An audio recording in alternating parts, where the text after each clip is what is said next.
Hello everyone, I am Anjali Srivastava again. हम लोगों ने कैरेक्टरिस्टिक्स तक किया था अभी तक, कैरेक्टरिस्टिक्स ऑफ मैनेजमेंट तक। नेक्स्ट हम आ रहे हैं objectives of management. First chapter business studies part A. इसमें ऑब्जेक्टिव्स ऑफ मैनेजमेंट के बारे में अब हम बात करेंगे। तो भाई ऑब्जेक्टिव्स में हमको तीन तरह के ऑब्जेक्टिव्स बताए गए हैं जो बेसिकली मैनेजमेंट के होते हैं। तो पहला तो है हमारा ऑर्गेनाइजेशनल ऑब्जेक्टिव, दूसरा है सोशल ऑब्जेक्टिव एंड तीसरा है पर्सनल ऑब्जेक्टिव। ठीक है, तो ऑर्गेनाइजेशनल ऑब्जेक्टिव्स के बारे में अगर बात करेंगे तो इसमें तीन तरह के ऑब्जेक्टिव्स आपके आते हैं जो बेसिकली मैनेजमेंट को ये ऑब्जेक्टिव अचीव करते हैं। पहला सर्वाइवल, दूसरा profit and third one is growth. Survival, आपको मार्केट में आपको अपने एनवायरनमेंट में सरवाइव करना है। सरवाइव करेंगे तभी आपकी ऑर्गेनाइजेशन अच्छे से रन कर पाएगी। अगर आप पहले ही फेल हो जाते हैं, आपकी ऑर्गेनाइजेशन फेल हो जाती है, तो काहे का प्रॉफिट, काहे की ग्रोथ। इसलिए सरवाइव करना आपका सबसे पहला ऑब्जेक्टिव होना चाहिए ऑर्गेनाइजेशन का, कि आपको मार्केट में आपको अपने जगह पर सरवाइव करना है जहाँ पर आप। दूसरा, आपको प्रॉफिट चाहिए, है ना। अगर आप प्रॉफिट नहीं कमा पाएंगे तो प्रॉफिट कमाए बिना आप ग्रो नहीं कर पाओगे। तो प्रॉफिट चाहिए क्योंकि आपको एक्चुअली तो बिजनेस एक इकोनॉमिक एक्टिविटी है ना, जहाँ पर आप अपने लाइवलीहुड कमाने के लिए काम कर रहे हैं। तो प्रॉफिट तो चाहिए, नहीं तो क्या फ़ायदा हुआ है बिजनेस करने का। इसके बाद में ग्रोथ, आपका तीसरा ऑर्गेनाइजेशन का ऑब्जेक्टिव होना चाहिए क्या, कि आपको ग्रो करना है। एक ही जगह पर अगर वो करते रहेंगे तो एक टाइम के बाद में जो प्रॉफिट है वो भी हमको कम ही लगेगा।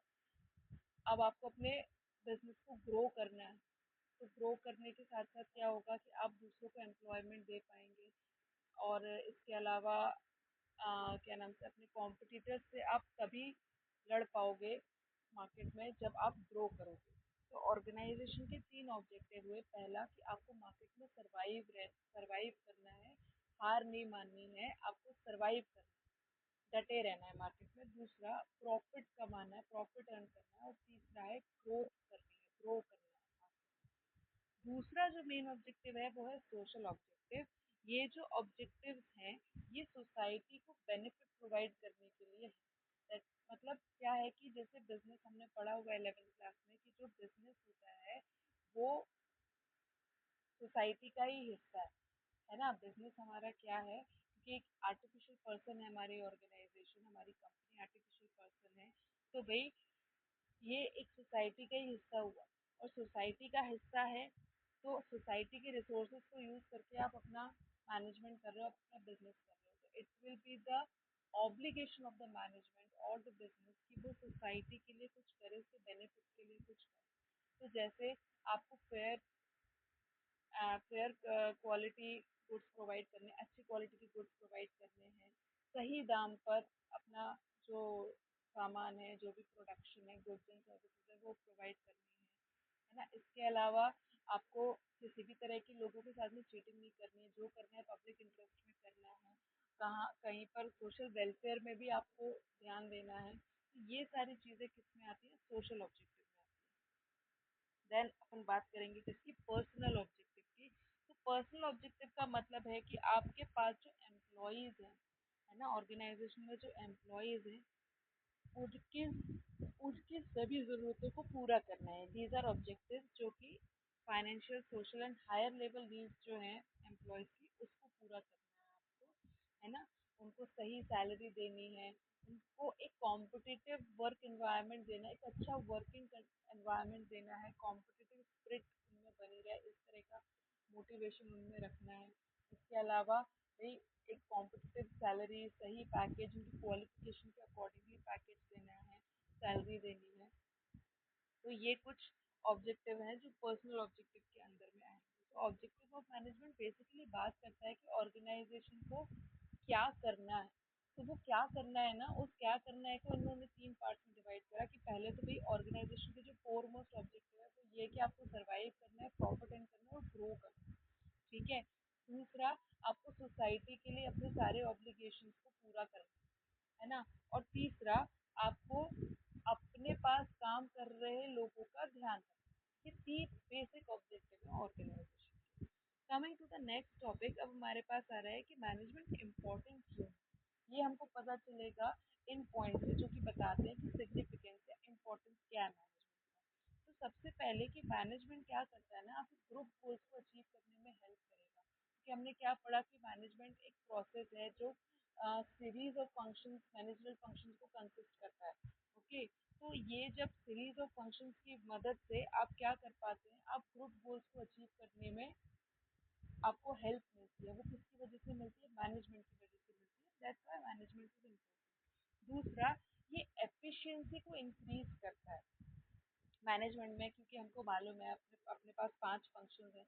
जब आप इन फंक्शंस को फॉलो करते हुए सारे काम करोगे, है ना, तो आपके काम में एफिशिएंसी आएगी। दैट मीन्स आप ऑप्टिमम यूटिलाइजेशन ऑफ रिसोर्सेज के साथ में अपने ऑब्जेक्टिव्स को अचीव कर पाएंगे, है ना। दूसरा, ये एक डायनेमिक एनवायरनमेंट क्रिएट करता है। मैनेजमेंट जो है वो इस तरीके से काम करता है कि एनवायरनमेंट में किसी भी तरह का चेंज आ जाए, उस चेंज के साथ में डील करने के लिए आप रेडी रहिए। हमने प्लानिंग करी है, ऑर्गेनाइजिंग किया हुआ है, स्टाफिंग, डायरेक्टिंग, कंट्रोलिंग। तो ये सारी चीज़ें ऐसी है ना कि आप जब चेंजेस किसी भी तरह के आते हैं तो आप उनसे डील कर पाते हो। आपने ऑलरेडी इन फंक्शंस को, उसके लिए, उन चेंजेस के लिए स्कोप रखा होता है कि अगर कुछ होता है तो आप उससे कैसे डील करोगे। तो दैट्स वाई मैनेजमेंट जो एक डायनेमिक ऑर्गेनाइजेशन क्रिएट करता है, जो कि किसी भी तरह के चेंजिंग एनवायरनमेंट में काम कर पाती है। अच्छा, फिर ये पर्सनल ऑब्जेक्टिव को भी अचीव करने में हेल्प करेगा। मतलब एम्प्लॉयज के जो इंडिविजुअल ऑब्जेक्टिव्स होंगे, है ना, उनको अचीव करने में भी हेल्प करेगा, क्योंकि हमने स्टाफिंग प्रोसेस हम देखेंगे आगे चल के, जहाँ पर हम एम्प्लॉयज़ को training, competitive salary, job satisfaction, ये सब प्रोवाइड करने में हेल्प करते हैं। और जब ये सब हम प्रोवाइड करते हैं ना, तो पर्सनल ऑब्जेक्टिव्स अपने आप अचीव होते हैं। फिर इसके अलावा ये सोसाइटी को डेवलप करने में भी हेल्प करता है, जिससे हमने भी ऑब्जेक्टिव्स में पढ़ा कि personal objectives and society social objectives, इनको जब आप पूरा करते हो, तो ये जो सोशल ऑब्जेक्टिव्स है ना, इनको जब आप पूरा करते हो तो ये सोसाइटी के डेवलपमेंट में हेल्प करते हैं, क्योंकि आप सोशल वेलफेयर के लिए कॉन्ट्रीब्यूट करते हो। That is what importance. Next हम बात करेंगे नेचर ऑफ मैनेजमेंट। तो भाई नेचर ऑफ मैनेजमेंट ये बताता है कि मैनेजमेंट एक्चुअली है क्या। नेचर ऑफ मैनेजमेंट आपको बताएगा कि भाई मैनेजमेंट साइंस है या मैनेजमेंट आर्ट है, या फिर मैनेजमेंट एक प्रोफेशन है। क्या है मैनेजमेंट, ये आपको पता चलता है किससे? नेचर ऑफ मैनेजमेंट से। अगर आपको ये पता करना है कि मैनेजमेंट क्या है, साइंस है, आर्ट है, प्रोफेशन है, तो हम सबसे पहले ये देखेंगे कि साइंस जो डिसिप्लिन है और जो मैनेजमेंट जो डिसिप्लिन है, इनकी कैरेक्टरिस्टिक्स मैच होते हैं या नहीं होते। तो बेसिकली हम जब साइंस के कैरेक्टरिस्टिक्स देखते हैं, तो भाई सिस्टमेट सबसे पहला कैरेक्टरिस्टिक आपके पास क्या आता है कि ये एक सिस्टमेटिक बॉडी ऑफ नॉलेज है। दैट मीन्स कि भाई साइंस के लिए कुछ बुक्स होती हैं और उसमें एक प्रॉपर तरीके से सारी चीज़ें लिखी हुई हैं, जिनको आप पढ़ते हो, समझते हो, है ना। तो वो एक सिस्टमेटिक बॉडी ऑफ नॉलेज है। तो वो तो हम मैनेजमेंट में भी कर रहे हैं। ये आप क्या कर रहे हो, ये जो आप बुक्स पढ़ रहे हो, इनमें एक सिस्टमेटिक तरीके से आपको हर चीज़ समझाई गई है। तो सिस्टमेटिक बॉडी ऑफ नॉलेज तो मैनेजमेंट में भी है। तो भाई ये जो फीचर है ये आपका मैनेजमेंट में भी है एंड साइंस में भी है। दूसरा फीचर जो साइंस का है वो ये है कि जो जो साइंस है ना, वो एक्सपेरिमेंट्स एंड ऑब्जर्वेशन के ऊपर बेस्ड होता है। ठीक है, तो एक्सपेरिमेंट्स एंड ऑब्जर्वेशन के ऊपर बेस्ड रहेगा। तो कैसे बोलेंगे हम इसको, जो मैनेजमेंट है वो एक्सपेरिमेंट एंड ऑब्जर्वेशन के ऊपर बेस्ड तो होता है। ठीक है, यहाँ पर भी हो सकता है, लेकिन ज़रूरी नहीं है कि हर बार आपके एक्सपेरिमेंट एक जैसे हो, है ना। जैसे अगर साइंस में तो आपने कोई भी एलिमेंट ले लिया, कोई कंपोनेंट ले लिया, अगर आप दूसरी बार में भी वही कंपोनेंट लोगे तो सेम तरह का रिएक्शन आपको मिलेगा, है ना। बट आप जब डील करते हो मैनेजमेंट में, तो आपको यहाँ पे डील करना पड़ता है ह्यूमन रिसोर्स। ह्यूमन रिसोर्स में क्या होता है कि सबके माइंडसेट अलग अलग होते हैं, है ना। तो उनके साथ जब आप एक्सपेरिमेंट्स करते हो, उनको जब ऑब्जर्व करते हो, तो ज़रूरी नहीं है कि आपको सब कुछ सेम। यूनिवर्सल वैलिडिटी क्या बोलता है, तो भाई ये एक एक सेकंड, जो सेकंड वाला हमारा पॉइंट है वो ओके ठीक है, मैच करता भी है नहीं भी करता। यूनिवर्सल वैलिडिटी के बारे में बात करें, जो भी मैंने बोला वही सेम चीज़ आनी है कि यूनिवर्सल वैलिडिटी कब होगी कि आप कहीं पर भी किसी भी तरह का एक्सपेरिमेंट करो, उनका रिजल्ट सेम ही आएगा।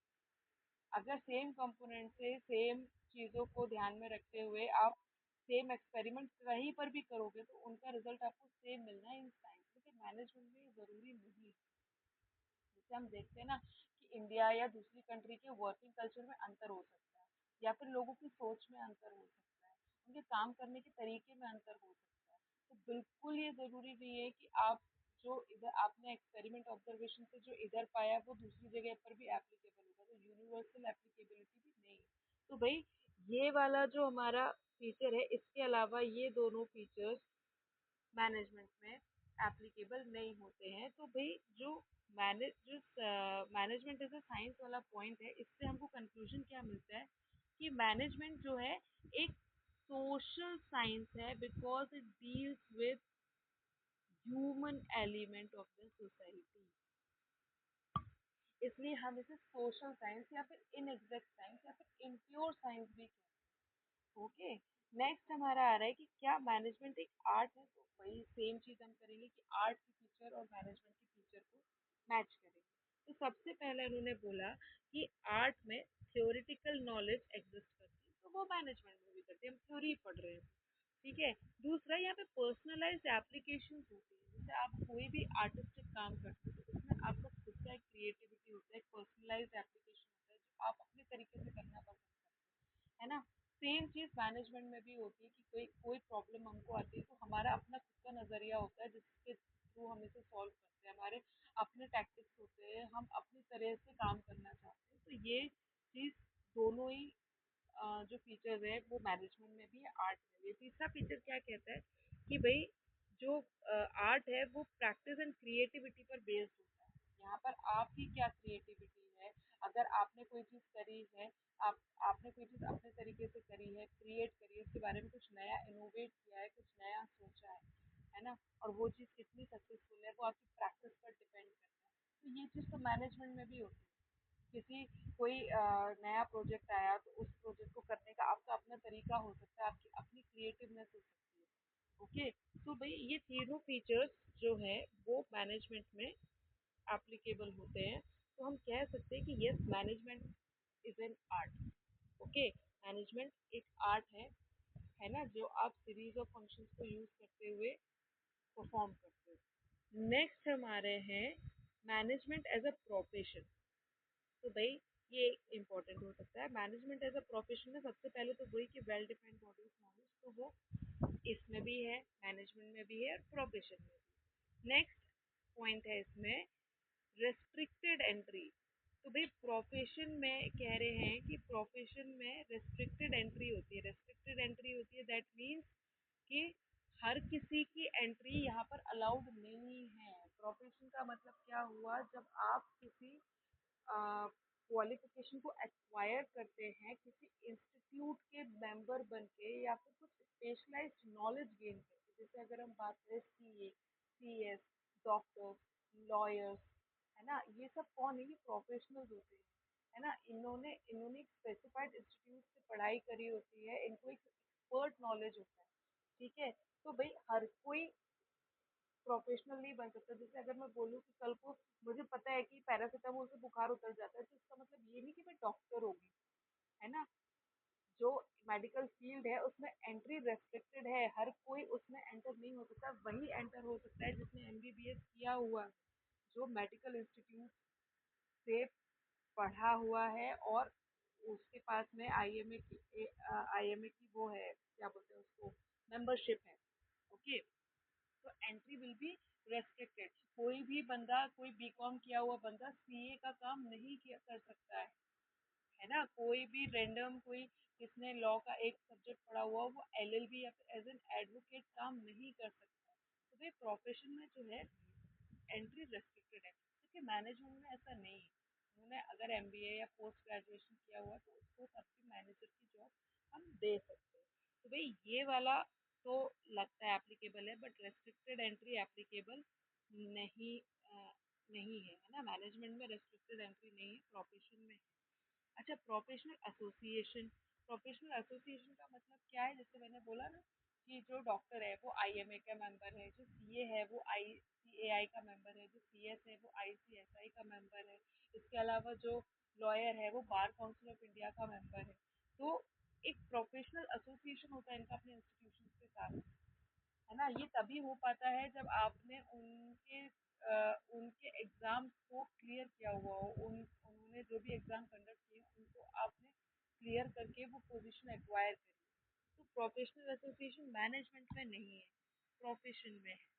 फिर इसके बाद इनके कुछ एथिकल कोड ऑफ कंडक्ट होते हैं, हर इंस्टीट्यूशन के अपने कुछ कोड ऑफ कंडक्ट होते हैं। जैसे हमने देखा ना कि वकीलों को वो ब्लैक कोट पहनने हैं, इसके अलावा जो कोट्स वो डॉक्टर्स हैं उनको वाइट कोट पहनना है, नर्सेस की अलग से ड्रेस होती है। तो ये कुछ एथिकल कोड ऑफ कंडक्ट होते हैं जो मैनेजमेंट में नहीं। ओके, मैनेजमेंट में नहीं। ओके, फिर इसके बाद में जो प्रोफेशन है ना वो सर्विस मोटिव का रहता है कि वो आपको अपनी सर्विसेज प्रोवाइड करते हैं, है ना? अगर डॉक्टर है तो वो आपको ट्रीटमेंट की सर्विसेज दे रहा है, अगर कोई सीए है तो वो आपको अकाउंटिंग की सर्विसेज दे रहा है, अगर कोई क्या नाम से ये डॉक वो है लॉयर है तो वो आपको एडवोकेसी की सर्विसेज दे रहा है। जो मैनेजमेंट में अभी तक ऐसा कुछ भी नहीं है कि वो सर्विस मोटिव देता है, वो एम्प्लॉयमेंट बेसिस पर हम काम करते हैं। तो ये वाला फीचर भी नहीं। तो भाई सिर्फ एक ही फीचर यहाँ पर वो हो रहा है, मैच हो रहा है, बाकी ये चार फीचर मैनेजमेंट में नहीं है। दैट इज वाई हम ये मानेंगे कि मैनेजमेंट जो है वो प्रोफेशन भी अभी तक तो नहीं है। ठीक है, कंक्लूजन इसका ये है, देखिए कंक्लूजन इसका ये है, अगर हम मैनेजमेंट एज अ साइंस देखें तो on comparing science with management हम ये कंक्लूड कर सकते हैं कि आप मैनेजमेंट को ना एक एग्जैक्ट या एक्यूरेट साइंस नहीं बोल सकते जैसे हम फिजिक्स केमिस्ट्री बायो वगैरह को बोलते हैं।